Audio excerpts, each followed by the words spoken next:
നമസ്കാരം. ഇന്ന് നമ്മൾ ഒഴിവിലൊടുക്കത്തിൻ്റെ 37ാമത്തെ വെൺപ അല്ലെങ്കിൽ ശ്ലോകമാണ് ചിന്തിക്കുന്നത്. കഴിഞ്ഞ ശ്ലോകത്തിൽ ആത്മാവല്ലാത്ത വസ്തുക്കൾ ഈ കദളി വാഴ പോലെ, അതിൻ്റെ പോളകൾ പോലെ ഉരിച്ചു കളയുമ്പോൾ അവശേഷിക്കുന്നത് ദൃഷ്ടാവ് മാത്രമാണ് എന്ന് നമ്മൾ കണ്ടു. ഈ 37ാമത്തെ വെൺപായിൽ അറിയുന്നവനും അറിയപ്പെടുന്ന വസ്തു, ഇതിനെക്കുറിച്ച് ചിന്തിക്കുകയാണ്. നമുക്കറിയാം, ഒഴിവിലൊടുക്കം തമിഴിലെ മഹാജ്ഞാനിയായ ശ്രീ കണ്ണുടെ വെള്ളലാർ എഴുതിയതാണ്. അദ്ദേഹം മഹാത്മാവായ തിരുജ്ഞാന സംബന്ധരുടെ ശിഷ്യരായിരുന്നു. ഈ ഗ്രന്ഥം മലയാളക്കരയിൽ പ്രശസ്തമല്ലായിരുന്നു. എന്നാൽ ശ്രീനാരായണ ഗുരു വള്ളത്തിൽ യാത്ര ചെയ്യുമ്പോൾ തൻ്റെ ശിഷ്യന്മാരായ മറവൂർ ഭാസ്കരൻ നായർ തുടങ്ങിയവർക്ക് ഈ ഗ്രന്ഥം ഉപദേശിക്കുകയും അവരിത് കുറിച്ചെടുക്കുകയും അങ്ങനെ ഇത് മലയാളക്കരയിൽ പ്രശസ്തമായി തീരുകയും ചെയ്തു. ആദ്യം നമുക്ക് ഈ വെൺപ എന്ന് കാണാം, അതിനുശേഷം അതിൻ്റെ അർത്ഥം ചിന്തിക്കാം.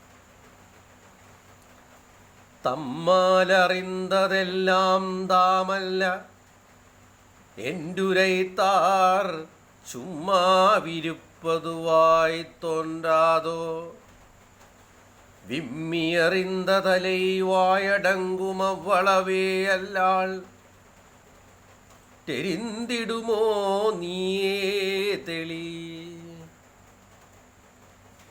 തമ്മാൽ അറിന്തതെല്ലാം താമല്ല.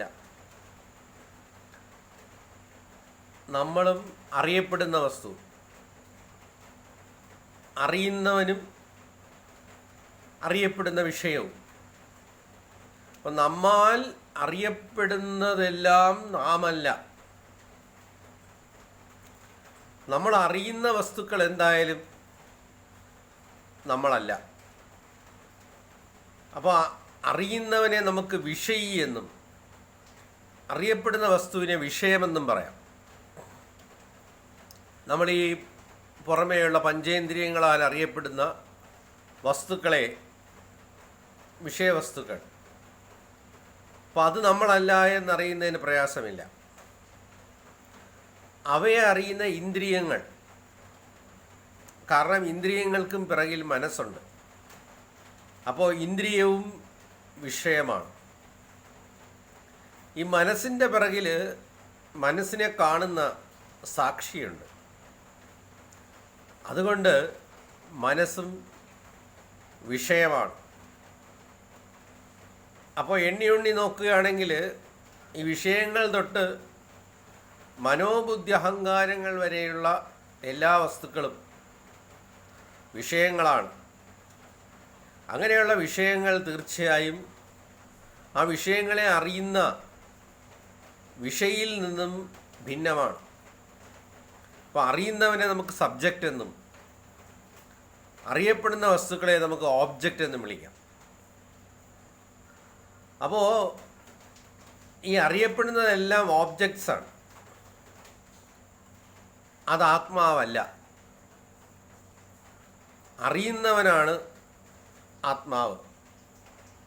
അപ്പോൾ അങ്ങനെ ഈ അറിയപ്പെടുന്ന വിഷയങ്ങളെയൊക്കെ തള്ളി ഞാൻ ആത്മാവാണ് എന്നുള്ള അവസ്ഥ എത്തിച്ചേരുമ്പോൾ ഉരൈത്താർ ചുമ്മാവിരുപ്പതുവായി തോன்றாதோ, അപ്പം അതൊരു മൗനനിലയല്ലേ എന്ന് ചോദിക്കുകയാണ്. മൗനം അല്ലെങ്കിൽ മൗനി, അതിൽ നിന്നാണ് മുനി എന്ന വാക്ക് വരുന്നത്. മനനം ചെയ്യുന്ന ആളാണ് മുനി. അപ്പോൾ ആത്മാവിനെക്കുറിച്ച് വിശകലനം ചെയ്ത് വിഷയവസ്തുക്കളെ തള്ളി തൻ്റെ സ്വരൂപം ആത്മാവാണ് എന്ന് തിരിച്ചറിയുന്ന ആള് മുനിയാണ്. അപ്പോൾ ആ മുനിയെക്കുറിച്ച് ബൃഹദാരണ്യ ഉപനിഷത്തിൽ 3-ാം അധ്യായത്തിൽ 5-ാം ബ്രാഹ്മണത്തിൽ പറയുന്നുണ്ട്.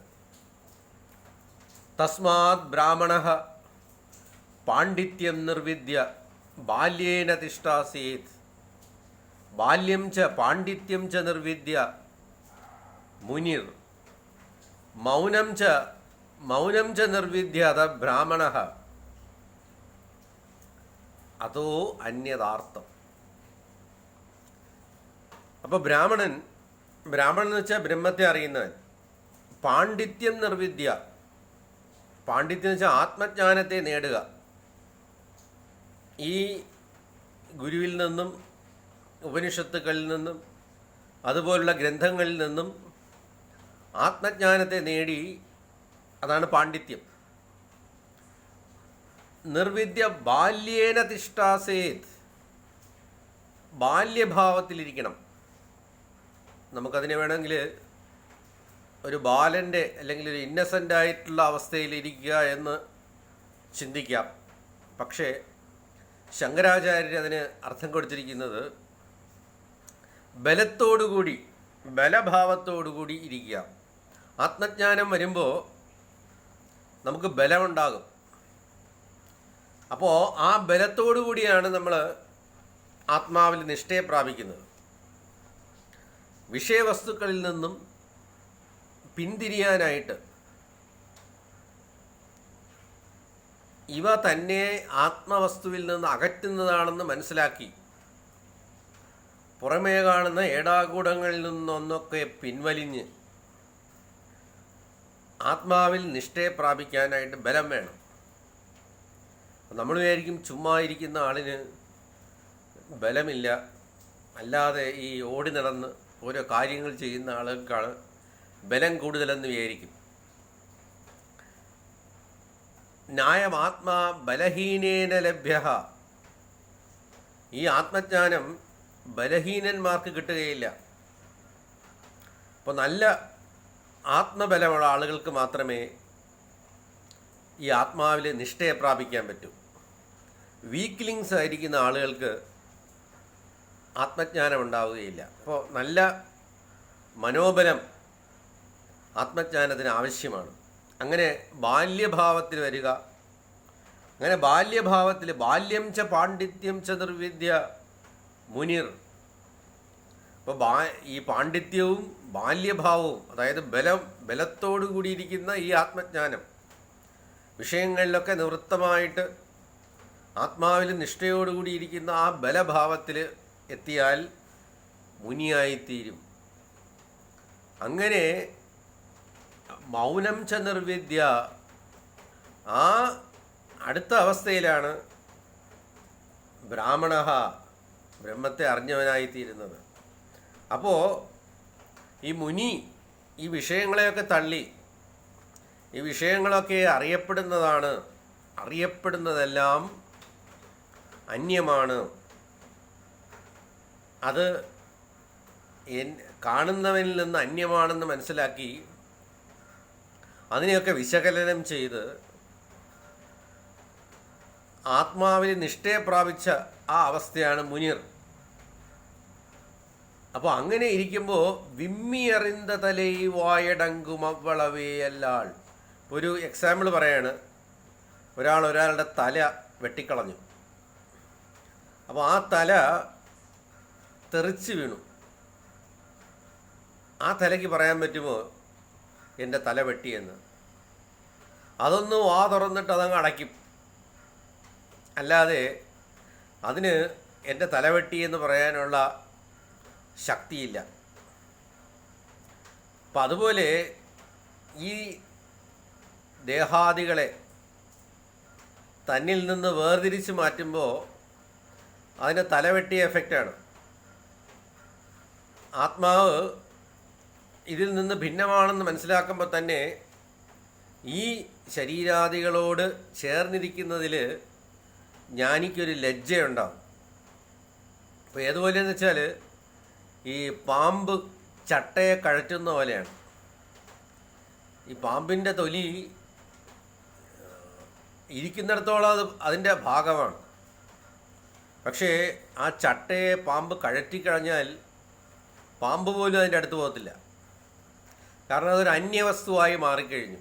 അപ്പം അതുപോലെ ആത്മാവിനെ അറിഞ്ഞ ജ്ഞാനി ഈ ശരീരാദികൾ കഴറ്റിയതുപോലെയാണ്, തന്നിൽ നിന്ന് വിട്ട വസ്തുക്കളാണ്.